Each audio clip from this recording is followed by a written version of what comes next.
Welcome to the Ridgewood Guild International Film Festival. I'm Harris Sheeran. Today we are speaking with Anna Rust. Anna is an award-winning actress, writer, director, and producer, and we're very happy to have her this year as one of our jurors. Thanks for being here today, Anna. Thank you for having me. All right, so let's get right into it. Was this your first time being a juror for a film festival? It was one of the first, yeah. I mean, it has been pretty incredible and eye-opening.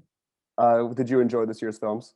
Yes, I mean, the best thing about being a juror is that you get to see everyone's really unique creative take on like their babies, like a film is someone's baby. And it's just wonderful to get to be a part of assessing and watching these films. Because as you know, like making a film, most people get stuck at the idea stage. They have a great idea and they don't end up doing anything. But with, being a juror, you get to see someone who's gone through idea to script to pre-production to filming to post-production to everything around it, and then also marketing the movie, which is incredible. And so to get to do that's pretty amazing, even if it's like a crap film. But in this particular case, we've had so many great films. So it's an incredible achievement for everyone involved, but also an incredible privilege for me.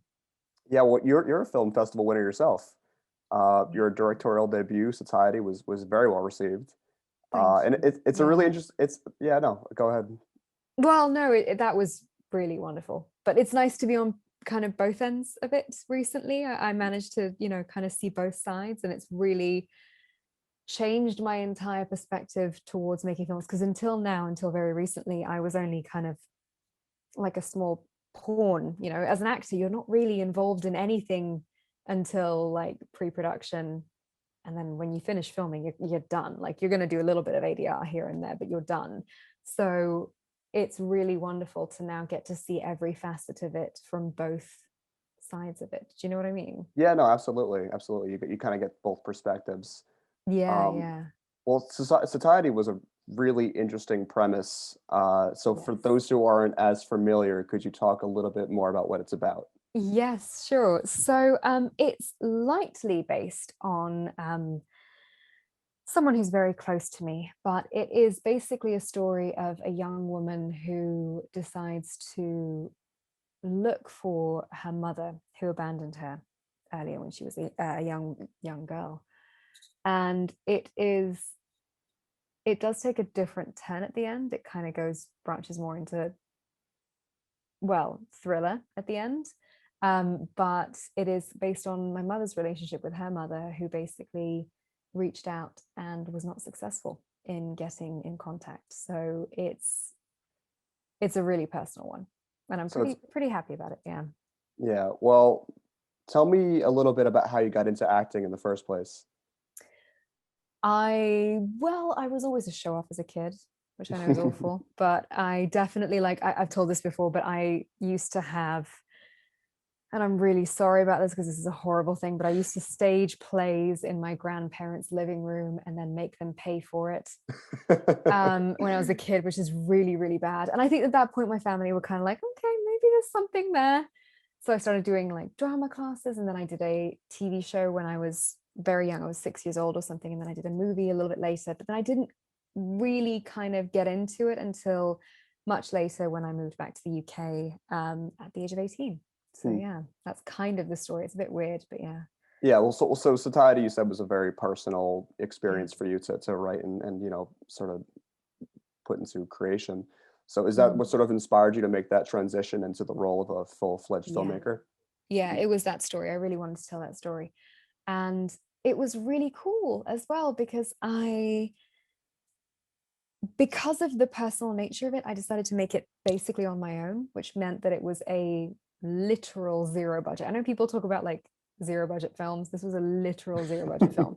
Um, so I had to adjust, how it was shot and where it was shot and who was involved, and next to no one was involved. It really was just something that I wanted to make on my own. But having that experience, and I think this is really important for anyone who kind of wants to get into film or TV, just making anything, even on a really, really, really small scale, can teach you so much for later. And I think that kind of experience has really pushed me more to, although acting will always be my baby, pushed me more into creating my own work and writing and directing, which I'm now working on much more heavily. Yeah. Well, I mean, building off of that, what other kind of advice would you have for young actors and actresses and filmmakers that want to break into the industry? Yeah. Have really tough skin. I know Inspiring. everyone says that. And I know people are like, oh yeah, get used to the rejection and it's tough and stuff. And you always think it'll be different for me. I'll get straight in there. But the thing is, the truth of the matter is, no matter where you are in your, like, which stage you are in your career, at any point, even those who are really at the top are going to have huge career losses that really suck.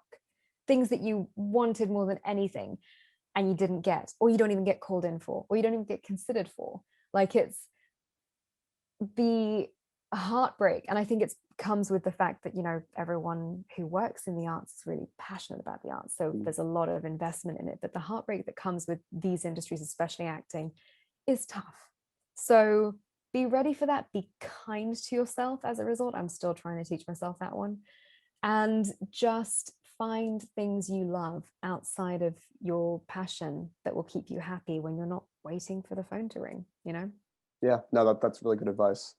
Um, actually, well, you filmed during the pandemic, is that right? Yes, yes, I did. So, do you have advice for filmmakers who want to also create projects during the pandemic?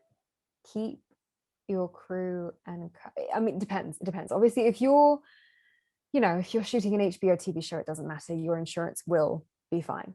That's the whole point. Some of the TV shows are lucky enough to be able to get insurance at this point, so you'll probably be okay. But if you're a, you know, indie filmmaker with a tiny budget, try to scale down. And I hate saying that because, like, why do we do this if not to make it as big and as wonderful as possible? But the smaller the crew, the smaller the cast, the less likely you are to get shut down, you know. Yeah, It's gotta tough. adapt to it. Yeah, no, I'm sure there Yeah. was some very particular challenges with filming during the pandemic Yeah, that you wouldn't have otherwise. exactly. Yeah. Yeah. I mean, we're going completely virtual this year for the film festival, I and know. everyone Yeah. just has to adapt. Yeah. And they all are, all these film festivals. And I think also bear in mind that if you want to like take more time to do, you know, some script revisions or some more pre-production before you actually get into it, there's no harm in waiting until the pandemic is over. It can give you more Mm. time to be more creative and try out different things. And honestly, you won't be the only one. Like, yes, the industry is kind of starting up again, but my goodness, it's still at a fraction of what it was Mm. before.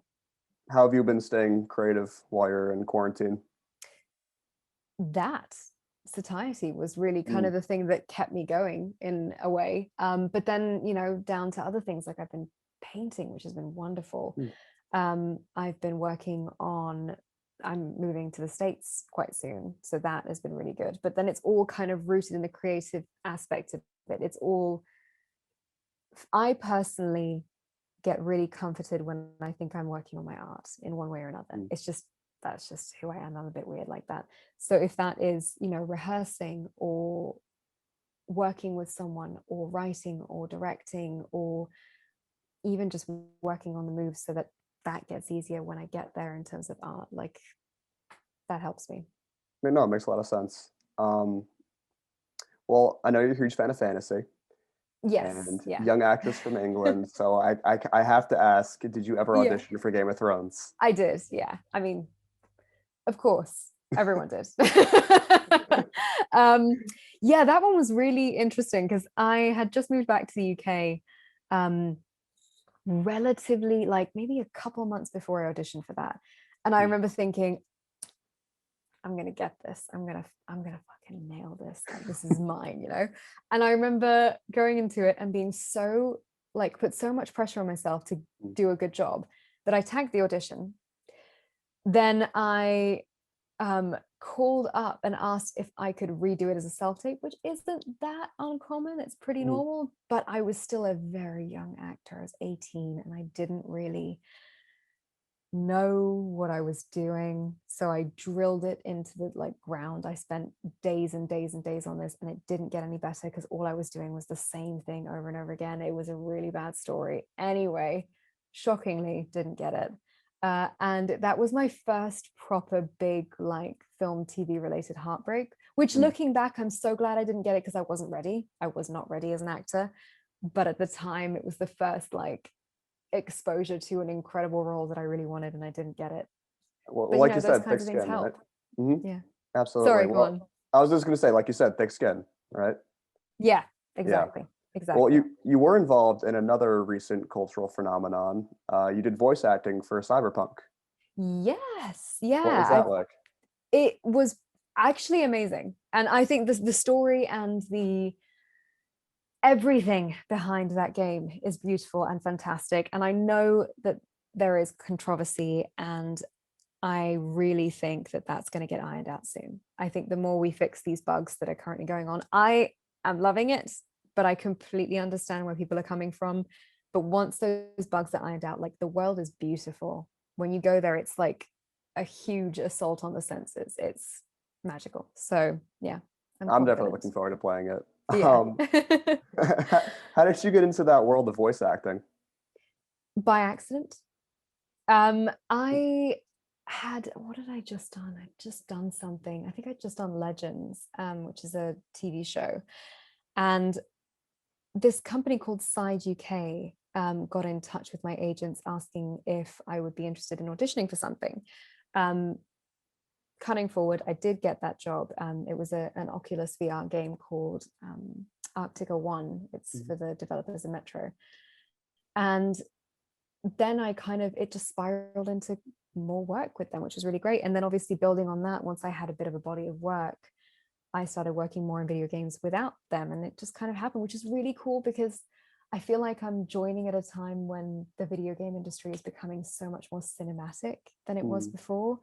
And so while I still get to do film and TV, I get to do another form of art and cinema that's really kind of in its, yes, video games have been around for a while, but this cinematic phase of video games is quite new. So getting to be there relatively early on is pretty special. So I've always sort of been curious about how voice acting compares to acting in front of a camera. Mm. Do you still find yourself getting in character to be, say, Gaia in Final Fantasy the same way you would with your character in Legends? Um, Kind of. Yes, in broad strokes, but I think it's a lot less work as a voice actor if you're not doing motion capture and facial capture, Mm. because you don't have to at all think about the physicality of it. You're really just thinking about the emotion in the voice. So as long as you aren't doing that, it's a little, I would say, easier for video games.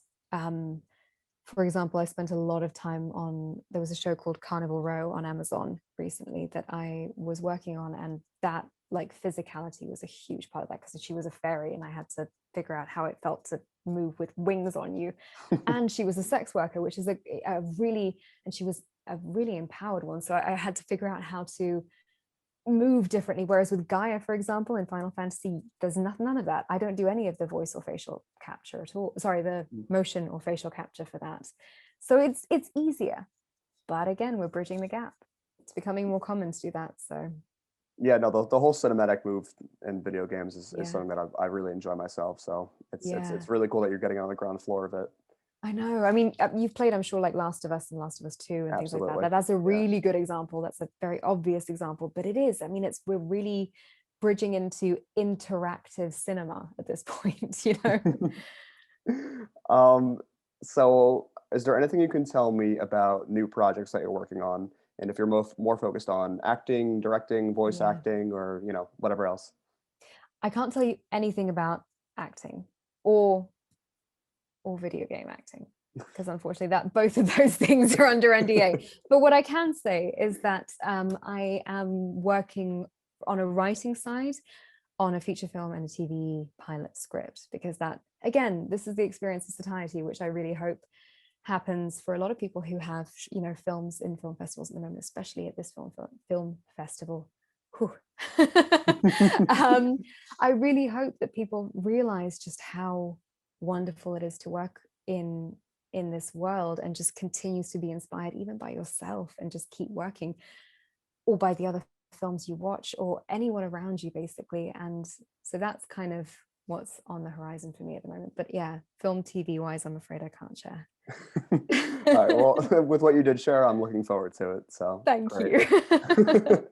So I also understood that we share a couple favorite films. Yes. Big I Lebowski and saw that. Interstellar. Fantastic Yeah. movies. Yeah, those Big are brilliant. spectrum of great movies. So I'm Yeah. curious if we share any more. What are some of your other favorites? So I'm actually a massive loser and I have a list, but I'm not going to read out the list because it's really long and we don't have all day. But I do have a Okay, list of my favorite films. I will tell you a couple and I wonder if it's the same for you. But let's hear it. so I have Call Me by Your Name, but I don't know if I can watch that movie anymore for understandable reasons. Spider-Man Into Spider-Verse. Have you seen that? Great movie. Great animated movie. Yeah. Absolutely exceptional. I Awesome. went into the cinema to watch that and I was like, yeah, it's gonna be all right. You know, how good's it gonna be? I walked out like I had gone through an emotional journey. I was crying, I was like ecstatic, I was like shaking, it was all over the place. Ferris Bueller's Day Off, bit of a Oh, weird yeah. one, but I Great love one. that one. Mhm. Dark Knight, Zero Dark 30, Up in the Air. I mean, it goes on. Yeah. Yeah, so we share, yeah, no, definitely a lot of those. Yeah. And I'm curious, did you play the new Spider-Man game with Miles Morales? Yes, Oh my yes, God. I did.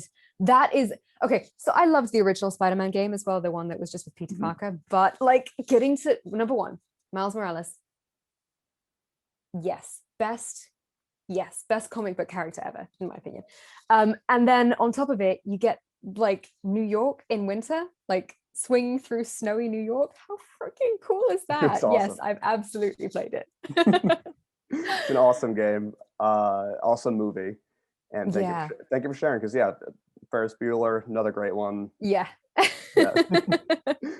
um, okay, so I guess kind of building off of that, if you could hang out with any fictional character in film, TV, video games, books, anything, who would it I have absolutely no idea. be? It's too hard. I mean, there are like way too many options. I guess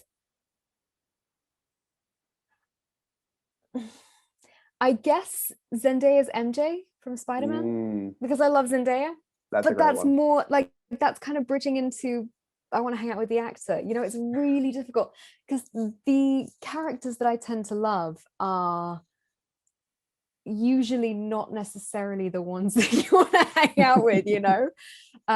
There's too many, man. I don't know. It's way too hard. Way too hard. Well, Do you have one? Zendaya's a good pick. I don't know if I have one. I mean, Harry Potter, Yeah, that's Learns actually pretty Yourselves, cool. would be pretty good. Yeah, I want that's to a say good some, one. yeah, I want to say someone from Game of Thrones, but could be a little dangerous. Yeah. Do you really want to? That's the question. Yeah. I don't know. Maybe Ned. Yeah. Yeah. All right. Well, this is about our time. So, do Okay. you have any parting words for our audience? I know this is a really tough time. Keep strong and keep focusing on the creative aspects of life because art can save us. As disgusting as that is to say, it's like the worst thing. Oh, art can save us. But it's true. I mean, you know, be that watching stuff or making stuff or creating or not creating, whatever it is, focus on the arts. It's what keeps us going. Thank you very much. Fantastic. That's all the time we Thank have for you. today. So, again, Thank you thank you so so much for much. doing this. Thanks. All right.